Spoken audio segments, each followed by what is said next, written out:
चंद्रयान-3 दहाड़ मारता हुआ चांद की चौथी कक्षा में प्रवेश कर चुका है और लगातार चांद की फोटो भी शेयर कर रहा है। लेकिन चंद्रयान-3 को लेकर उम्मीद लगाए बैठे करोड़ों लोगों के लिए आई बुरी खबर।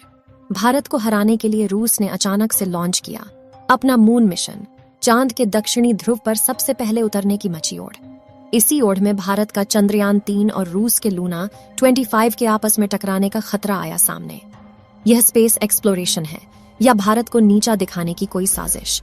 दोस्तों, हमारा चंद्रयान-3 इस समय चांद के चौथे ऑर्बिट में चक्कर लगा रहा है और यह चांद पर उतरने के काफी नजदीक है।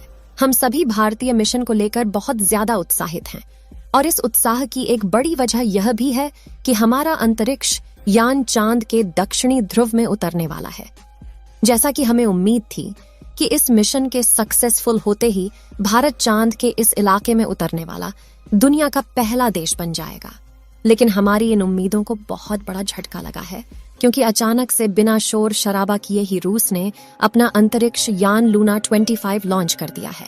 साथ ही इसका प्लान अपने स्पेसक्राफ्ट को चांद के दक्षिणी ध्रुव में चंद्रयान से पहले उतारने का है, यानी चांद के इस इलाके में सबसे पहले अपना झंडा गाड़ने का। जो सपना भारत ने देखा था उसको एक बहुत बड़ा झटका लगा है। लेकिन सवाल ये उठता है कि हमारा चंद्रयान तो काफी दिनों पहले से अपने सफर पर निकला हुआ है। ऐसे में रूस का यह यान हमसे पहले चांद पर कैसे पहुंच सकता है? क्या एक ही जगह जाने पर 2 मिशन आपस में टकरा जाएंगे? और सबसे बड़ा सवाल यह है कि रूस ने भी इसी समय अचानक से इस मिशन को क्यों लॉन्च किया, जबकि रूस ने चांद पर अपना पिछला मिशन 47 साल पहले भेजा था।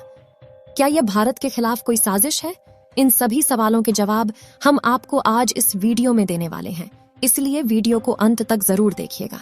आप देख रहे हैं जीके दृष्टि यूट्यूब चैनल।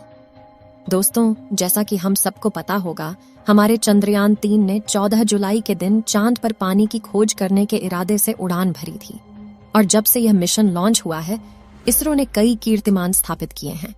फिलहाल अगर बात करें तो पृथ्वी के ऑर्बिट को कंप्लीट करके और ट्रांसलूनर ऑर्बिट को पार करते हुए हमारा चंद्रयान-3 लूनर ऑन ऑर्बिटर में चांद के चक्कर लगा रहा है। इसरो की प्लानिंग के मुताबिक 16 अगस्त को चांद की 5वीं कक्षा पूरी करने के बाद इसकी डी ऑर्बिटिंग स्टार्ट करनी है और उसके बाद हमारा विक्रम लैंडर अपने रोवर और बाकी दूसरे उपकरण लेकर बड़ी ही सावधानी से 23 अगस्त के दिन चांद की सतह पर उतर जाएगा। अब उम्मीद तो सभी को यही थी कि इसकी सॉफ्ट लैंडिंग के साथ ही भारत चांद के दक्षिणी ध्रुव में उतरने वाला पहला देश बन जाएगा और यह एक बहुत बड़े गर्व की बात होती। लेकिन रूस की स्पेस एजेंसी रॉसकॉस्मॉस में भारत की उन उम्मीदों पर पानी फेरने वाला काम किया है। जैसा कि हमने बताया, रूस ने ना कोई ढोल नगाड़ा पीटे बल्कि बड़े ही शांति से अपने लूना 25 मिशन को लॉन्च कर दिया है और रॉसकॉस्मॉस के प्लानिंग के मुताबिक उनका ये स्पेसक्राफ्ट चांद से पहले चांद के दक्षिणी ध्रुव पर उतर जाएगा। अब यह सब कैसे पॉसिबल होगा और क्या रूस ने सिर्फ भारत को पीछे करने के लिए मिशन लॉन्च किया है? यह जानने से पहले चलिए रूस के इस मिशन के बारे में थोड़ा समझ लेते हैं। दोस्तों, आपको जानकर हैरानी होगी कि रूस ने अपना लास्ट लूना मिशन यानी लूना 24 आज से करीब 47 साल पहले 1976 में लॉन्च किया था। इस मिशन का मकसद चांद की मिट्टी और चट्टानों के सैंपल वापस पृथ्वी पर लाना था। इसके लिए लूना 24 के लैंडर ने चांद पर 18 दिन बिताए और सारे सैंपल कलेक्ट करने के बाद 6 सितंबर 1976 को वापस पृथ्वी पर लौट आया। रॉसकॉस्मॉस का यह मिशन पूरी तरह सक्सेसफुल रहा था, लेकिन इसके बावजूद 47 सालों तक उन्होंने अपना कोई भी मून मिशन लॉन्च नहीं किया और अब अचानक से उन्होंने अपना यह मिशन लॉन्च कर दिया है। लूना 25 मिशन की अगर बात करें तो इसने भारतीय समय अनुसार सुबह 5:30 बजे रूस के स्पेस बोर्ड वास्तुक बोर्ड रूम से उड़ान भरी थी। इस अंतरिक्ष यान का कुल वजन 1.8 टन है और ये अपने साथ 30 किलोग्राम वजन के वैज्ञानिक उपकरणों को लेकर सफर पर निकला है।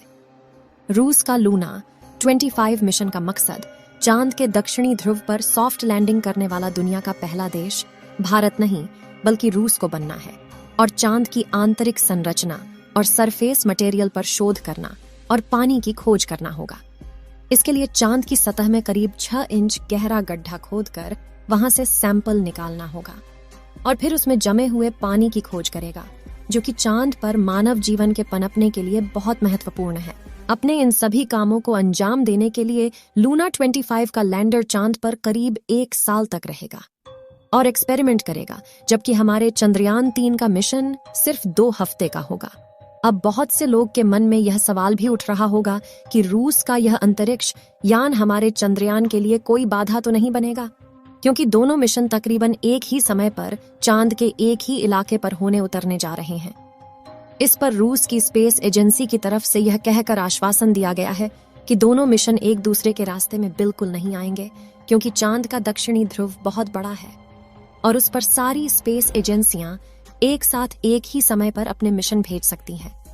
इसके अलावा रूस की स्पेस एजेंसी रॉसकॉस्मोस की तरफ से यह भी बताया गया है कि उनका यह यान 5 दिन के अंदर चांद के ऑर्बिट में पहुंच जाएगा, यानी 16 अगस्त को लूना 25 चांद पर पहुंच चुका होगा और इसके बाद 4 से 5 दिन चांद के ऑर्बिट में रहने के बाद यह चांद की सतह पर सफलतापूर्वक लैंड कर जाएगा।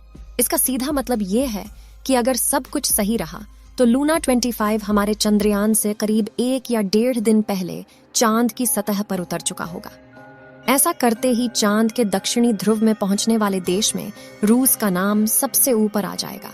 लेकिन सवाल यह उठता है कि चंद्रयान 3 से इतने दिनों बाद लॉन्च होकर भी लूना 25 इससे पहले चांद पर कैसे पहुंच सकता है। असल में नासा और रॉसकॉस्मोस जैसी स्पेस एजेंसी के रॉकेट और स्पेसक्राफ्ट काफी ज्यादा फास्ट और एडवांस होते हैं, जिसके चलते इन्हें चांद तक पहुंचने में ज्यादा समय नहीं लगता है। अब अंत में सबसे बड़ा सवाल यही रह जाता है कि रूस ने अभी इस समय ही अपने इस मिशन को क्यों लॉन्च किया है। क्या उसका मकसद भारत को पहले स्थान पर आने से रोकना है? अब अगर हम रूस से सवाल करेंगे तो वह कभी नहीं कहेगा कि इस मिशन को लॉन्च करने के पीछे उसकी ऐसी कोई मंशा है। मगर इसका जवाब खोजने के लिए अगर हम इतिहास में थोड़ा पीछे जाए तो चीजें काफी हद तक साफ हो जाती हैं। फिर भी दोस्तों, हम किसी पर आरोप नहीं लगा रहे, लेकिन रूस और अमेरिका का इतिहास कुछ ऐसा ही रहा है कि वह स्पेस एक्सप्लोरेशन के मामले में हमेशा पहले नंबर पर रहना चाहते हैं। यहां तक कि 1951 से लेकर 1975 के बीच स्पेस एक्सप्लोरेशन के फील्ड में अमेरिका और सोवियत यूनियन के बीच मुकाबला भी लगा हुआ था। दोनों ही देश कुछ भी करके आगे निकलना चाहते थे। यहां तक कि इनकी सोच की वजह से बहुत से वैज्ञानिक, एस्ट्रोनॉट्स और बहुत से बेजुबान जानवरों को अपनी जान भी गंवानी पड़ी थी। इतिहास में इस इवेंट को स्पेस रेस का नाम दिया गया था। तब से ये दोनों देश इस फील्ड में खुद को सबसे आगे या कहें सबसे ऊपर रखना चाहते हैं। ऐसे में हमारा सोचना बिल्कुल गलत नहीं होगा कि रूस ने चांद के दक्षिणी ध्रुव में सबसे पहले पहुंचने वाला देश बनने के लिए ही यह मिशन लॉन्च किया है। हालांकि इस मामले पर कुछ भी यकीन के साथ नहीं कहा जा सकता, क्योंकि देखा जाए तो रॉसकॉस्मोस ने मूल रूप से अपने लूना 25 मिशन को अक्टूबर 2021 के लिए प्लान किया था। बल्कि इतिहास में थोड़ा और पीछे जाकर देखें तो पता चलता है कि ये मिशन अलग अलग कारणों के चलते करीब 25 सालों से डिले हो रहा था। यानी ऐसा नहीं है कि रूस ने भारत को पीछे करने के लिए ही अभी ताजा कोई मिशन बनाया है। यही वजह है कि इस मामले में खुले तौर पर कुछ भी कहना उचित नहीं होगा। लेकिन सच्चाई यही है कि रूस के प्लान में अगर कुछ गड़बड़ी नहीं हुई तो भारत अब चांद के दक्षिणी ध्रुव पर उतरने वाला दुनिया का पहला देश नहीं बन पाएगा। आपको क्या लगता है, क्या रूस ने यह रिकॉर्ड अपने नाम करने के लिए जानबूझकर इस समय लूना 25 मिशन लॉन्च किया है? अपना जवाब कमेंट के माध्यम से जरूर शेयर कीजिएगा। चलिए दोस्तों, इस वीडियो को यहीं पर खत्म करते हैं। इस वीडियो को एक लाइक जरूर करें और अपने मित्रों तक इस वीडियो को शेयर करें ताकि उन्हें भी जानकारी मिल सके, और अपने भरोसेमंद चैनल को सब्सक्राइब जरूर करें और बेल आइकन को ऑल पर सिलेक्ट करना बिल्कुल ना भूलें। मिलते हैं किसी और नॉलेजेबल वीडियो के साथ। वीडियो को अंत तक देखने के लिए धन्यवाद।